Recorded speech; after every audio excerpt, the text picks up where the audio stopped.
Hello दोस्तों। तो 11 दिन 11 चैप्टर वाली सीरीज में आपका फिर से स्वागत है।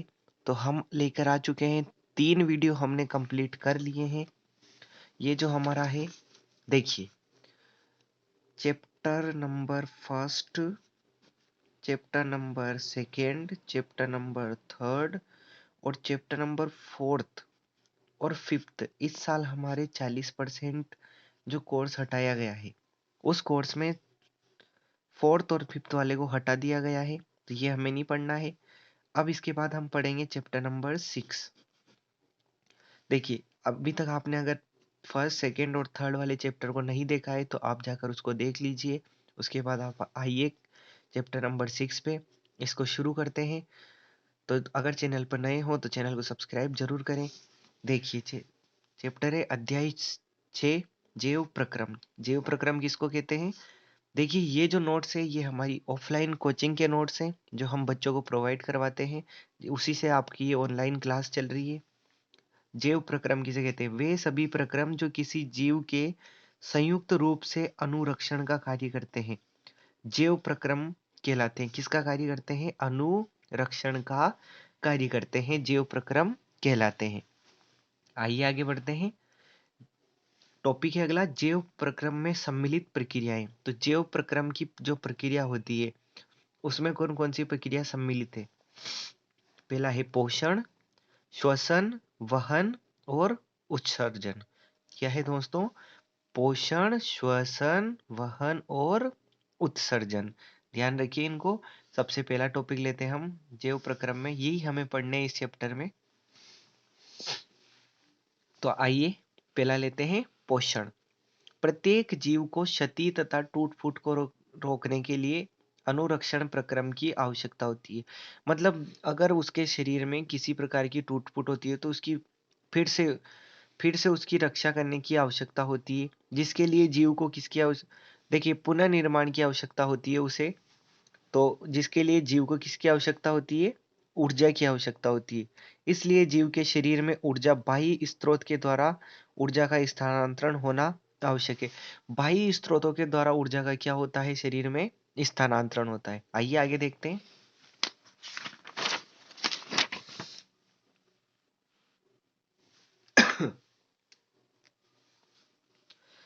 यह ऊर्जा जीव ग्रहण किए गए पोषण के द्वारा प्राप्त करता है, जिसे, ये गलत लिखा हुआ है, ग्रहण किए गए किसके द्वारा? भोजन के द्वारा प्राप्त करता है, जिसे क्या बोला जाता है? पोषण बोला जाता है। ध्यान रखिए दोस्तों, पोषण किसे कहते हैं? जीव ऊर्जा प्राप्त करने के लिए जो भोजन ग्रहण करता है वही क्या कहलाता है? पोषण। पोषण के आधार पर जीव कितने प्रकार के होते हैं? 2 प्रकार के होते हैं, स्वपोषी और विषमपोषी। स्वपोषी किसे कहते हैं? तो आइए स्वपोषी देखते हैं। पोषण का वह तरीका जिसमें जीव अपने आसपास उपस्थित अजैव पदार्थों से अपने भोजन का निर्माण करता है। मतलब अगर किसी जीव के आसपास जो भी मौजूद है उसी से वो अपने भोजन का निर्माण कर लेगा, तो ये जो कहलाता है, ये कहलाती है स्वपोषी। जैसे हरे पौधे और कुछ जीवाणु। अब हरे पौधों में हम जानते हैं प्रकाश संश्लेषण की प्रक्रिया पाई जाती है। तो आइए इसको डिटेल में देखते हैं, प्रकाश संश्लेषण को। यह वह प्रक्रम है जिसमें स्वपोषी बाहर से लिए गए पदार्थों को ऊर्जा के रूप में परिवर्तित करते हैं। यह प्रक्रिया जल तथा कार्बन डाइऑक्साइड सूर्य के प्रकाश की उपस्थिति में संपन्न होती है। संपन्न होकर क्या बनाती है? कार्बोहाइड्रेट बनाती है, जो क्या कहलाती है? प्रकाश संश्लेषण कहलाती है। जैसे H2O और CO2 मिलकर क्या बनाती है? ग्लूकोज का निर्माण करती है और साथ में जल और कार्बन डाइऑक्साइड बनता है। आइए आगे अगला टॉपिक देखते हैं। प्रकाश संश्लेषण के लिए आवश्यक सामग्री। मतलब प्रकाश संश्लेषण की जो अभिक्रिया है उसको संपन्न होने में किस किस की जरूरत होती है? सूर्य का प्रकाश चाहिए, क्लोरोफिल पत्तियों में वो भी चाहिए, कार्बन डाइऑक्साइड ये कहाँ मिलता है? पौधे वायुमंडल से प्राप्त करते हैं, और जल स्थलीय पौधों में जड़ मिट्टी से जल का अवशोषण करती है। आगे देखिए।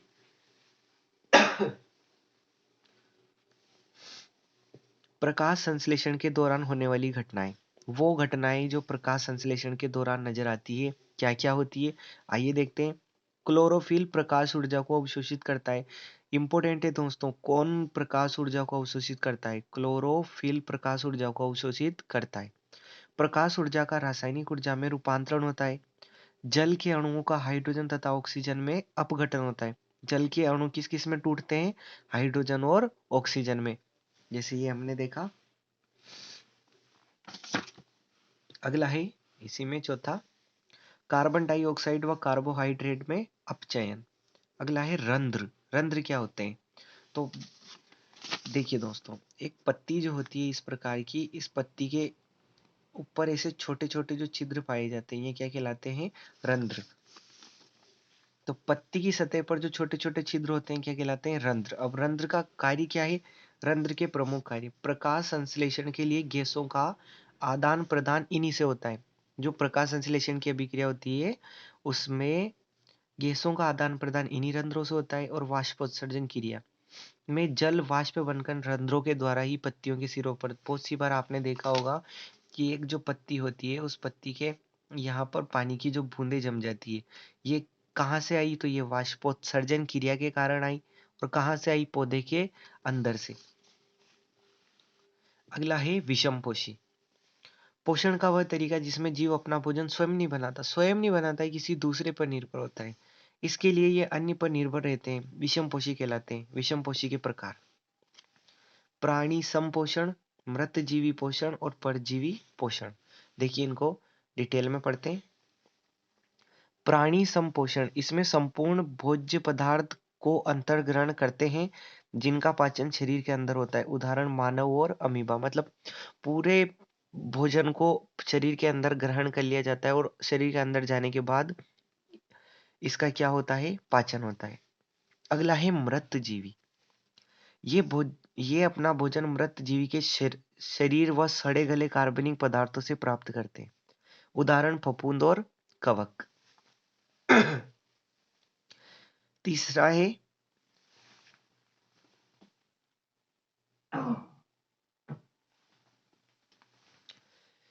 है अपने पास परजीवी पोषण। ये अन्य जीवों के शरीर के अंदर या बाहर रहकर बिना उसे मारे, देखिए ध्यान रखिए दोस्तों, परजीवी जो होता है ये उसे मारता नहीं है, उसे मारे उससे केवल क्या प्राप्त करता है? पोषण प्राप्त करते रहते हैं, परजीवी कहलाते हैं। उदाहरण के लिए अमरबेल जो किसी अन्य पौधे के चिपक के चलती है, और जोंक जो मानव के शरीर में चिपक कर या जानवरों के शरीर में चिपक कर उनके खून को चूसती रहती है। तो आइए आगे बढ़ते हैं।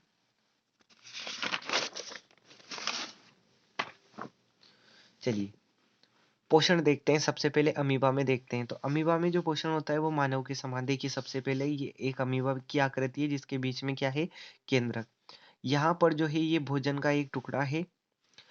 देखिए दूसरी वाली स्थिति में ये जो दो सिरे निकले हुए हैं ये कहलाते हैं पादाब या कूटपाद। भोजन जो भोजन की तरफ आकर्षित होते हैं। तीसरी वाली स्थिति में देखिए ये भोजन को खाद्य रिक्तिका का निर्माण करते हैं और भोजन को अंदर की तरफ ले लेते हैं। और अगली स्टेप में जो है अमीबा केंद्रक के पास ले जाके अमीबा में ये पोषण की क्रिया संपन्न होती है।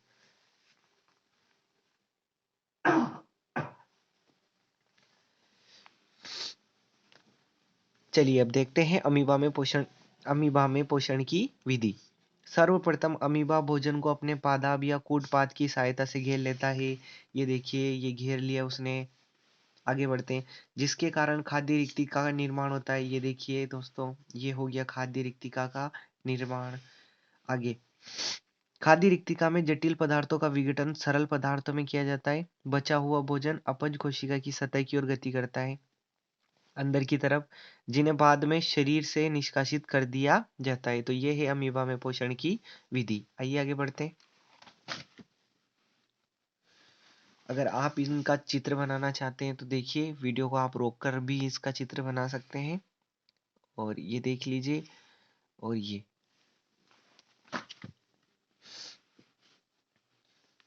अगला है मनुष्य में पोषण। यह निम्न चरणों में संपन्न होता है: अंतःग्रहण, पाचन, अवशोषण, स्वांगीकरण और बहिक्षेपण। आइए इनको पढ़ते हैं। विधि देखते हैं मनुष्यों में पोषण की।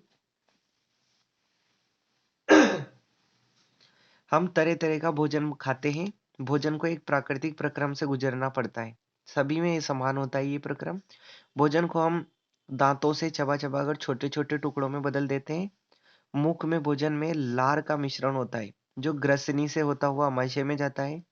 अमाशय एक वृहत अंग है। देखिए, सबसे पहले भोजन मुख मुख में से ग्रसनी में से होता हुआ कहाँ जाता है? अमाशय में। अमाशय में इसमें कौन से रस मिलते हैं? पाचक रस। और जैसे ही इसमें भोजन जाता है तो ये जो अमाशय होता है ये क्या होता है? फैल जाता है। आइए देखते हैं। तो अमाशय में जाता है। अमाशय एक व्रत अंग है जो भोजन के आने पर क्या हो जाता है? फैल जाता है। इसमें अमाशय, श्लेष्मा तथा इसमें अमाशय से बहुत से पाचक रस मिश्रित होते हैं। अमाशय में कौन सा रस होता है? HCl। श्लेष्मा तथा पेप्सिन नामक एंजाइम से होता है। HCl एक अम्लीय माध्यम तैयार करता है तथा श्लेष्मा अमाशय की आंतरिक भित्ति की अम्ल से सुरक्षा करती है। देखिए दोस्तों, इंसान के जो अमाशय में पाया जाता है HCl अम्ल पाया जाता है। HCl अम्ल इतना ज्यादा खतरनाक होता है कि ये शरीर के अंदरूनी दीवारों को गला सकता है। इससे सुरक्षा का कार्य कौन करती है? श्लेष्मा। अमाशय की सुरक्षा कौन करती है? श्लेष्मा। आइए आगे देखते हैं श्वसन। श्वसन पोषण प्रक्रम के दौरान ग्रहण की गई खाद्य सामग्री का उपयोग कोशिकाओं में होता है, जिससे ऊर्जा प्राप्त होती है। ऊर्जा उत्पादन के लिए कोशिकाओं में भोजन के विखंडन को कोशिकीय श्वसन कहते हैं। भोजन के विखंडन को कहा जाता है? कोशिकीय श्वसन। अब देखिए, ग्लूकोज का विखंडन, ये इंपॉर्टेंट है, पूछा जा सकता है। ये कितने प्रकार का होता है? 3 प्रकार का। ग्लूकोज प्लस पाइरूवेट प्लस ऊर्जा, ये ऑक्सीजन की अनुपस्थिति में होता है और इसमें बनता है इथेनॉल प्लस CO2 प्लस ऊर्जा। अगला यही है, लेकिन ये किसकी उपस्थिति में होता है? ऑक्सीजन का अभाव होता है। ऑक्सीजन की अनुपस्थिति नहीं, ऑक्सीजन का अभाव होता है, जिसमें बनता है लैक्टिक अम्ल और ऊर्जा। और वापस यही है, ग्लूकोज, पाइरूवेट और ऊर्जा, और ये होती है ऑक्सीजन की उपस्थिति में, जिसमें बनता है कार्बन डाइऑक्साइड, जल और ऊर्जा। ये इंपॉर्टेंट है दोस्तों, इसको ऐसा कैसे ही चार्ट बना लीजिए।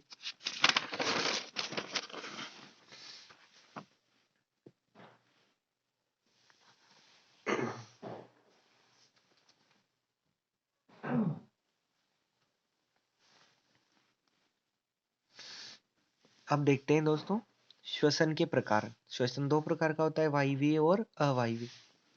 इस तरीके से देखते हैं इसे तुलना करते हुए।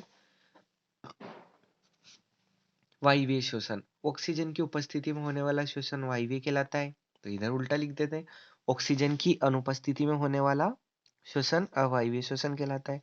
ग्लूकोज का पूर्ण उपचयन होता है, ग्लूकोज का अपूर्ण उपचयन होता है, इसी का उल्टा। CO2 जल और ऊर्जा बनती है, तो इसमें बनता है कार्बन डाइऑक्साइड, एथेनॉल और लैक्टिक अम्ल बनता है। आगे देखते हैं। यह कोशिका द्रव्य तथा माइटोकॉन्ड्रिया में होता है, और ये कहाँ होता है? यह केवल कोशिका द्रव्य में होता है। इसमें अधिक ऊर्जा उत्पन्न होती है, कितनी होती है? 36 ATP। इसमें बहुत कम ऊर्जा उत्पन्न होती है, कितनी होती है? 2 ATP। ये होता है मानव में। अब देखिए, मानव श्वसन तंत्र, इसके मुख्य भाग निम्न है। सबसे पहले है नासाद्वार। मानव में जो श्वसन तंत्र है, ग्रसनी, कंठ, श्वसन नली, श्वसनी, श्वसनिका, फेफड़े जिनको फुफ्फुस बोला जाता है, कुपिकाएं, कुपिका कोश और रुधिर वाहिकाएं, ये मानव श्वसन तंत्र के प्रमुख अंग हैं। आइए आगे बढ़ते हैं। ये मानव श्वसन तंत्र का चित्र आप देख सकते हैं। ये है कुपिकाएं, श्वसनी, श्वसनिका, ये और कुपिका कोश, ये जो है ये डायफ्राम बंद होने और खुलने का कार्य करते हैं। ये श्वास नली, जहाँ से श्वास मुंह के द्वारा नीचे की तरफ आती है। ये दोनों तरफ है फुफ्फुस, और ये है, ये जो बनी हुई है, ये है पसलियां। आगे बढ़ते हैं।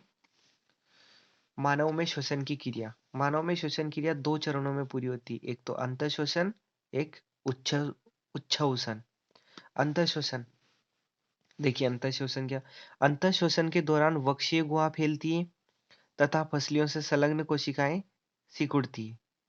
वक्ष ऊपर की ओर तथा बाहर की तरफ गति करते हैं, जब वक्षीय गुहा में वायु दाब कम, जैसे ही वायु दाब कम होगा तो वायु कहाँ प्रवेश कर जाएगी, फेफड़ों में प्रवेश कर जाती है। यह क्रिया क्या कहलाती है, अंतः श्वसन। एक बार और देखते हैं।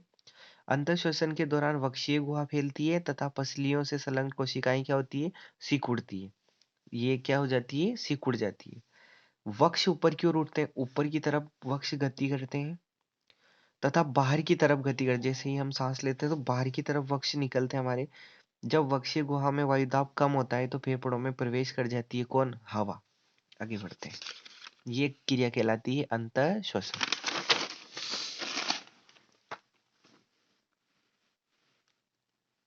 अगला है उच्छ्वसन।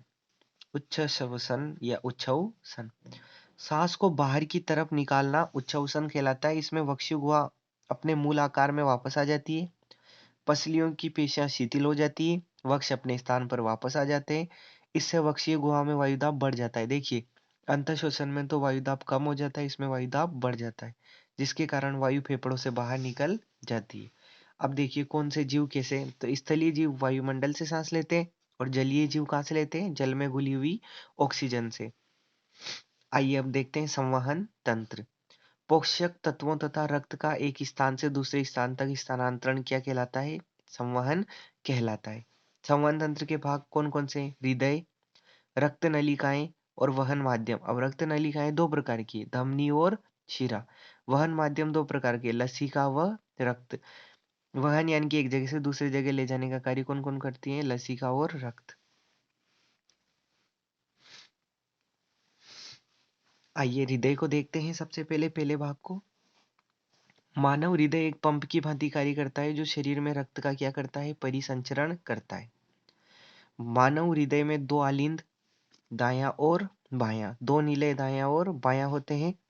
आलिंद की अपेक्षा नीलय की भित्ति मोटी होती है क्योंकि नीलय को उच्च रक्तचाप से रुधिर को शरीर में प्रवाहित करना रहता है। देखिए शरीर में रक्त को कौन प्रवाहित करता है, नीलय, और कैसे करता है, उच्च रक्तचाप से। तो आइए आगे बढ़ते हैं। देखिए दोस्तों, इनके आप ऐसे के ऐसे नोट्स बना लीजिए, बहुत ही ज्यादा इंपॉर्टेंट है। और ये 11 दिन, 11 चैप्टर, 11 दिन में हम 11 चैप्टर कंप्लीट करने वाले हैं। तो बहुत ही ज्यादा शानदार क्लासे होने वाली है। अब देखिए क्रियाविधि, देखिए सबसे बहुत आसान है, सबसे पहले आप इसको समझिए, हृदय की क्रियाविधि को, फिर उसको देखते हैं।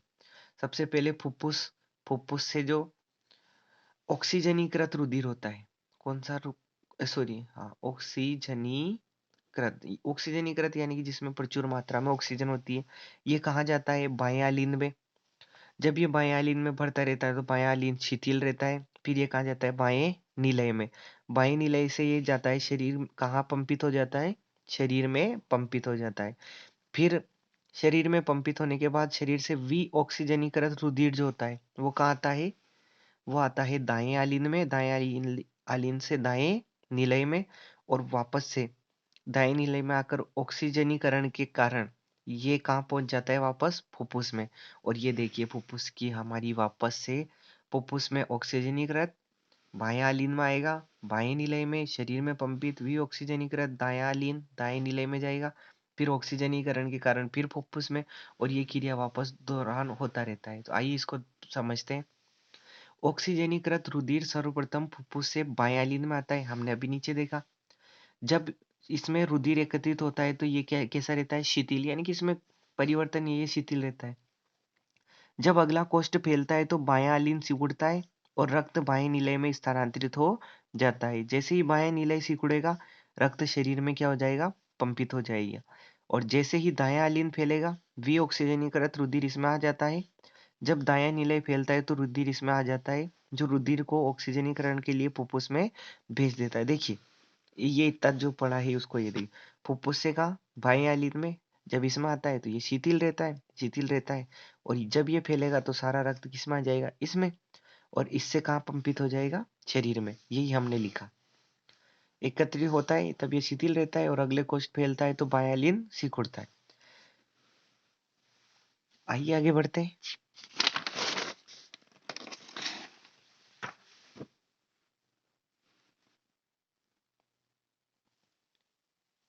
देखिए दोस्तों, आधा चैप्टर अपना कंप्लीट हो चुका है, आधा वाला चैप्टर हम नेक्स्ट पार्ट में लेते हैं, वो आपको थोड़ी देर बाद मिल जाएगा, तो प्लेलिस्ट में जाकर आप चेक कर सकते हैं। तो अगर चैनल पर नए हैं तो चैनल को सब्सक्राइब जरूर करें दोस्तों। और इसके आगे हम देखने वाले हैं रक्त नलिकाएं, जो कितने प्रकार की होती है, 2 प्रकार की होती है। आइए तो पढ़ते हैं इसे नेक्स्ट वीडियो में। चैनल पर नए हो तो सब्सक्राइब करें। मिलते हैं दोस्तों नेक्स्ट वीडियो में, और चैनल को सब्सक्राइब जरूर करें ताकि आपको इसी प्रकार की जो क्लासें हैं वो सुचारू रूप से मिलती रहे। मिलते हैं दोस्तों, तब तक के लिए धन्यवाद। वंदे मातरम।